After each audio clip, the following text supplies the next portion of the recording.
So what did you and Stephen observe about the people rental industry in Japan that led you to the story, and how did incorporating an American into the scenario make sense for the screenplay? Okay, there's a few answers that I have to break it down a little bit.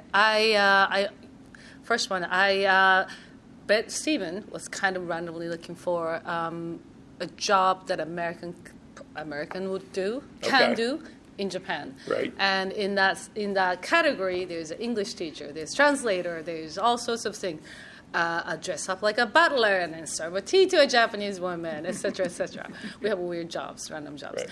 And one of them was rental family. And it wasn't particularly about Caucasian men being in a rental family, but we find about this, the business, and it was like, what is this? I'm Japanese. I have no idea what that is. So we started digging in, and I researched. We both did a really extensive research on it. Mm-hmm. I interviewed the people who owns the company and people who, the actors who work as a surrogate to people who actually rent those or use these services.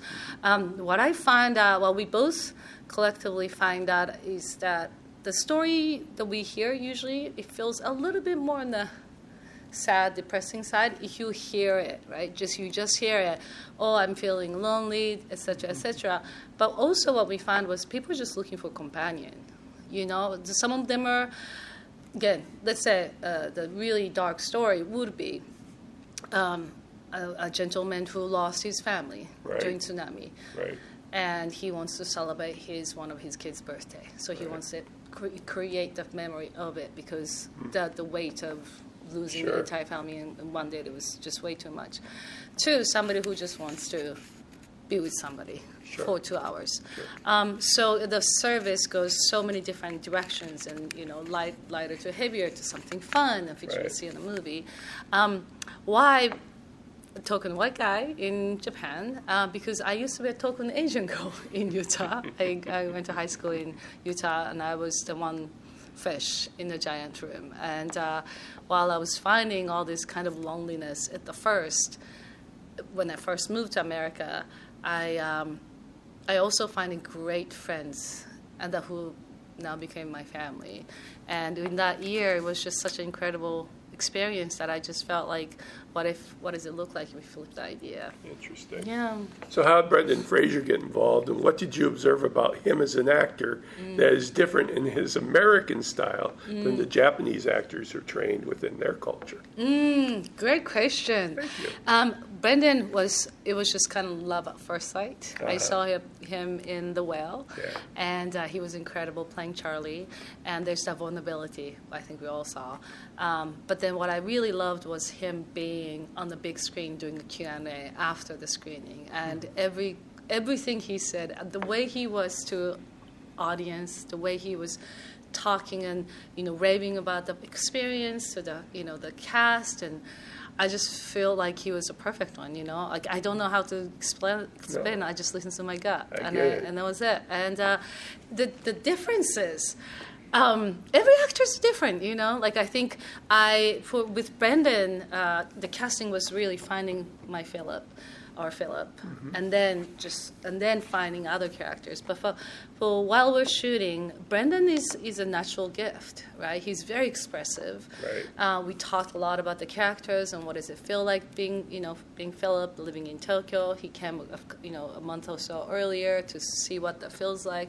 So it was already under his skin. It felt when he was ready to shoot. Oh, good. And then when we start shooting, it just was kind of like, oh, well, great, he got it. And after that, it was just second take. We'll just third take. Let's do something completely different.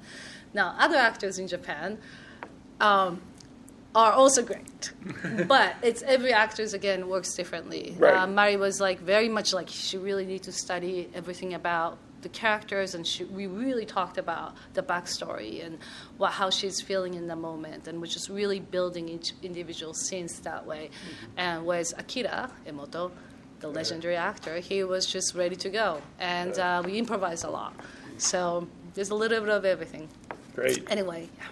So both Brendan's characters and the characters on the Japanese side had to learn lessons about the nature of family. Right. Which side do you think needed the lessons they learn more, and why? Lessons that they need to learn as far as the family. Yeah, as far as the family and the scope of the movie, involving family. You know, I felt, let's put it this way, we had, like I said, individual characters had a much more depth in their stories, backstories. There's a couple of scenes that we didn't keep it in the room, in the editing room in the end, because it felt like giving a little bit too much may have kind of diluted the idea of what the individual character was supposed to do in the movie. Right. For me to give that message to the audience. For example, Aiko has such a depth. There's a moment she talks about her sexual, abuse experience in the entertainment industry in Japan, things like that. But I chose not to input those informations because the experience that she went through, and the way she ended up coming out and say, I'm gonna quit this job, was enough to encourage the women in Japan to do the same. Now, her character is also isolated, right? Because of what happened in the past. She felt very lonely. But then the coming together with all these other characters, including Brendan, it just really gave her confidence to trust people who he works with. And that was the example of building a family, if that makes sense. Yeah, it makes perfect sense. Okay, great. I don't know a ton about Japanese emotional culture, but do Japanese people have a more difficult time expressing emotions? Oh. And was this film designed to give your Japanese characters an opportunity to be more expressive? I love all these questions. Oh, blessings. Blessings. So there's a word in Japanese called honne to tatemae. Honne is a true feeling. Tatemae is facade. We were taught from early age, as the word exists, we're taught from early ages that you kind of keep your true emotion in order to harmony, keep the harmony in the culture, because we're the village culture, right? You don't want somebody to just stick out. Right, You just have to always stay in the place. Right. So that's how we were raised. Now, the Japs, because of it, people really have a hard time expressing their feeling. Therefore, the rental family business exists. Because we also don't have much of people can talk about their problems or emotions, right? So for me, the lesson really, the message I want to convey is that if you feel a certain way about, I can't or I shouldn't or etc., just break that shit. Like, just get away from this cocoon that you created it, because nobody have created it. A lot of people who are in this emotional, distress or depression, they think they're the wrong. No. But also they're the one who kind of perhaps building the shield up too. So I suggest, or I hope that this movie inspired people to say, no, get out of that cocoon. Right. Make the first step and look your life from above, because you're going to see a completely different life than you've been here, and then see what does to you. Now, what did you want to say about being alone or lonely in the story, both in Philip's character and the other characters on the Japanese side? I think, so let's start with Philip. Philip has been in Japan for 7 years, which is a quite long time. I think there's something about being in Tokyo, giant city like Tokyo, you're constantly hitting people. You're not hitting people. Right. You feel like you're hitting somebody. You never hit. Just because it feels like it's kind of like a river. When the sound is so loud, you just don't, you start tuning out, right? So when especially if you're Caucasian living there, the first year is kind of, everybody's like, oh, you're from blah, blah, blah, great, welcome to Japan. But then that also dies down too. So the loneliness and isolation he feels is almost as if I would be feeling when I go to Japan. Like I'm a Japanese, but when I go to Tokyo, after a while, I just find it very lonely because there's just too many happening yet. Nobody's really talking to each other either. You find your own little nook and you just kind of stay in there, unless you see an apartment. She's checking everybody else, and that's their cocoon, right? Yeah. So, and then I think individually of the Japanese, I would say that's Japanese. I think it's kind of universal theme right now. It's not just Japanese, but we are all constantly talking through this. You see the young kids, their friends talking. You eat, and you just, why? You know, that this is most important things that we have to have. So I think for that, I don't know. I'm hoping that the isolation or loneliness will people just have a little bit more compassion over each other and just really enjoy each other's company more so than... I think your film gives people that opportunity to think about. Now, there is an indication in the film that women have less rights as men in Japan, with Mia's mom representing the side that wants to follow the rules, and Aiko as a more assertive type of woman. As a woman director in Japan, are you working with a different set of rules than men? And do you want to show audiences that there's an element beyond? I often find, every time when I work in Japan, I wouldn't say there's many differences per se. As a director, what I do, what they do, it's exactly the same. But I feel like I've been challenged way more than a male director. I think some of the directors who is perhaps as same as me, or as established as me, or even lesser, gets a little bit more credit. And the women, especially being a woman, it just always answer starts with maybe or no. Yeah. And I really constantly have to say a why, right? So that's always the frustrating part. And I think because we're here to make a movie for everybody, right? For the world. Right. But people just sometimes they just don't want to listen from women, you know? So, so that's a tough part. Yeah. What was your next question, Pam? Well, just... you answered the question about being a woman director. Yeah. I wanted to know in this film, in particular, and since you're representing those sides of women in Japan, do you want to express an expectation beyond to show people? Absolutely. So, for example, Aiko's character, as I expressed about how she is representation of Japanese women, working women, right? And we have to work a little bit harder to get acknowledged what we do.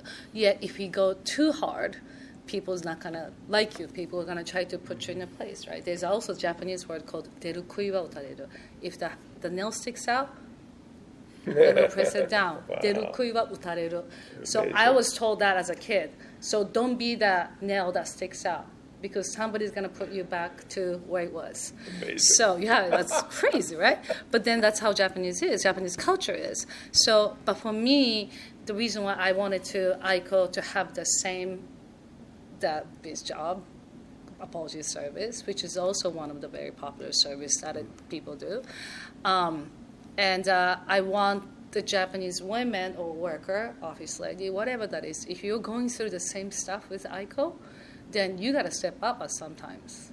At some point, you have to stand up for yourself and say, enough is enough. Yeah. I'm going to step away, or you're going to fix it, right? And if they're not going to fix it, go step away. I think people are too worried about what's going to happen. Like, if I quit this job, am I going to have a new job? Like, they think about so much of it.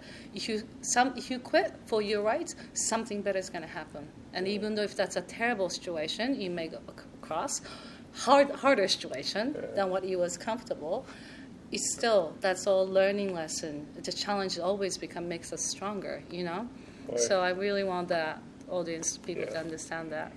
Final question. At what point in your filmmaking career did you have a personal breakthrough in work or creativity with the knowledge that you could move forward and have this as a career? Great.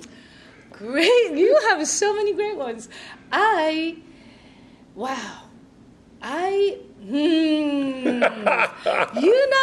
still have so much to learn. Professionally, I feel confident to do what I want to do next, what I can do next. I'm confident to present whatever I want to do next and be able to talk with the language that they can understand 1,000% of what I'm trying to say, right?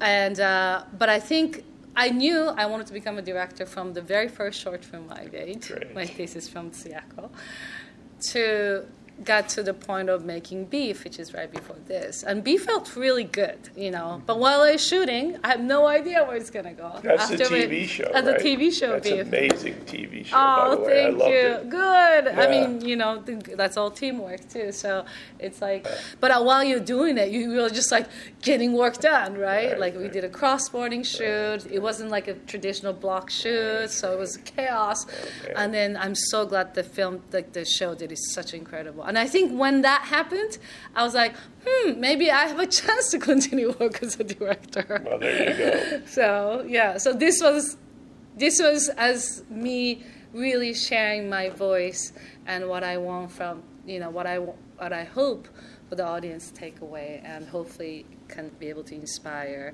so that I can make this world a better place for This is Patrick McDonald for HollywoodChicago.com. Copyright 2025.